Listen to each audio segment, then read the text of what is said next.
everybody. Hi, everybody. Welcome back. Welcome back to my YouTube channel. My name is Susan. Karibu sana. This is Rooted Word. Sorry, I have things today because I want to make sure that I read them. For those of you who don't know me, my name is Susan. This is Rooted Word. And as you can see, I'm back home. So now today, what are we discussing? This is the month of August, and I don't know if you've been sensing it, but it feels like there's some newness going around. Yeah, well, for me, 2025 has been almost everything new, whether I like it or not. But I think in the last one, when I was talking about not lacking and I was talking about perception, I thought about just maybe talking more about change, okay? Because newness to me means change. Newness to me means change. And one thing about change, a lot of people don't like change. A lot of people like to stay, myself included. I like sometimes to stay in a comfort zone because it's comfortable. And maybe I've had a routine nailed down, and maybe I've been getting results with that routine. But as life would have it, change is constant. It's the only thing that is going to happen. There will be changes, whether we like it or not. And in life, you see, there are changes. But let's take into consideration newness. Number 8 is a lot of it is assigned for new, it's a sign for new beginnings. Let's say that new beginnings, which I believe in new beginnings. And of course, people get excited about new beginnings, which is a great thing. But I don't think we are ready sometimes to accept what new beginnings means. So I just want to talk about it. I want to talk about that and just maybe we can share. I would really love to hear your comments. Write in the comment section. What new thing are you trying, if anything? What does newness mean to you? And does it involve change? So I'm going to be looking at my notes, if you don't mind, so that I'll be able to break it down the way I understood it, the message that I was to pass on for myself and for you. So I got the definition. For me, change, my definition was new, different, newness, new something, a new thing in someone or newness in someone or in a thing. You can get a new phone. Not that you didn't have another phone. Now we call that one the older phone. And when you get a new one, when you purchase something, you say, I have a brand new phone, because it's never been used. It's new, But when I went to check what it meant, it says change, replace something with something else, especially something of the same kind, that is newer or better, a substitute, one thing for another. So you see, you can replace something that is already there for better. So newness must involve something better. And then it says it's an act or a process through which something becomes different. So it's an act or a process through which something becomes different. And when I read this, I said, take for example myself. I've been yo-yoing on my exercise. I was highly committed, and then life, and then I'm back again. And that act of process of exercising, you become different. So this says an act or a process through which something becomes different. So even you as a person, you can become different with exercise. You can lose weight, you can gain weight, you can gain muscle, because you're doing something. You've changed something you've incorporated something, and that incorporation of something brings something else that maybe even you yourself have not seen. And then I love this one. It says, change means the process of becoming different or undergoing transformation. And I think this is the one I really want to stick with. And then there's a last one. It involves shift in an individual behaviors, beliefs, identity, and often results in, this change often results from experiences, decisions, and personal growth. So those last two, really, I was like, yes. Because when we talk about new beginnings, anything new means there's been a process. Most people just say new this, new even that new phone. There's a process of you getting that new phone. Maybe you saved, maybe most likely you saved to get it because you knew the price, so you budgeted for it and you got it, yeah. Or maybe you just got some money and you decided to buy the new phone. All right, but that process, why that particular phone? There are so many different brand names and makes and everything, or a laptop or a car or a house, whatever it is that you're trying to get, that new thing, there has to be a process behind it. There has to be a process. So that means you changed something. Either you changed your mind or you changed your habits. There's something that you changed. Now, remember I said I love those definitions, yeah? So I wrote here that any new thing or any process to newness becomes with a decision. Any process to newness comes with a decision. So when you say this is even a new month, when you call it new, it's new. We've not lived it yet. Yeah, it's coming. It's a brand new day. It's a brand new month.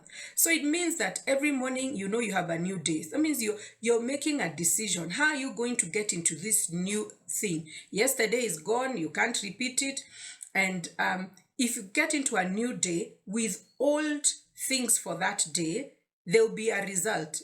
Yeah. So I'm not saying routines are not good. I'm not saying what you have planned and how you've planned it is not good. It's just the decision that, are you going to change anything in this new day, new month, new year, new lifestyle, new marriage, whatever it is, yeah? New. What are you deciding to do in this newness, yeah? And normally, why do we want to change? So there are gaps, and John Maxwell talks about it very well in the 15 invaluable laws of growth. You will realize that in life you'll find there's a gap. Like now for me, I am somewhere, I'm here 2025, and maybe I want to what do I want to do? Maybe I want to build a house. Let's say I want to build now my retirement home. Okay, so right now I'm not in my own home. Yeah. And so for me, I acknowledge that. And then I now realize, oh, I want to build my own home. So between where I am and where I want to be, there's a gap. And that gap is many things. It could be a gap of information and knowledge. It could be a gap of finances. It could be a gap of expertise. I don't know, maybe architects and all the things, all the requirements that are required by the nation, the government of Kenya, whatever, NEMA, all the things, there is a gap. So for me to move from here to achieving the house, there are certain things that I have to do. There is money involved, obviously, yeah? And so maybe let's say I have done my research and I've figured out what everything is required and all the permits and all the things. I've gotten my blueprint, I've gotten the architect, I've gotten the contractors, I've gotten everything. And I realize maybe I require, let's say 20 million Kenya shillings. Now, from where I am here to where I want to be, that process, I've done some of it. So now for me to attain that 20 million, I must change something. Yeah, I must either change my income. How much am I getting? How can I top it up? Yeah, or my savings or my work. How much more can I get paid? Yeah, can I get paid more? Can they pay me more money, or do I need to get another job and another job? What can I do to make this process of me getting that 20 million? And maybe I now have to also look at the time frame. Yeah, it's 2025. How long will it take me to filling in that gap to get to the end result, which is not just the 20 million, which is the house. Yeah. So there are things I may have to change, and for me to be able to get that which I desire. So that's one thing that I realized, that it is personal. The decision is personal.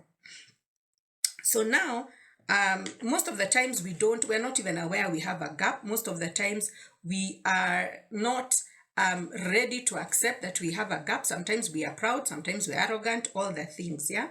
So now I just wanted to say, in life, we are supposed to change. Whether we like it, we don't like it. Why? Because we were babies, and then we became teenagers, then we became adults, then we became parents, then, even grandparents. There are changes, whether we like it or not.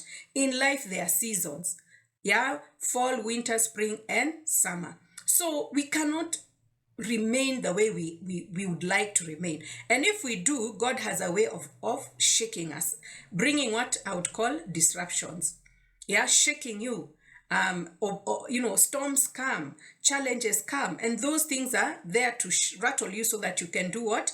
You can start to look and say, oh, I can't stay where I am. I need to move forward, to change what I'm doing to get that which, or to be able to attain that which I need to attain, be it the house, be it whatever it is. Yeah.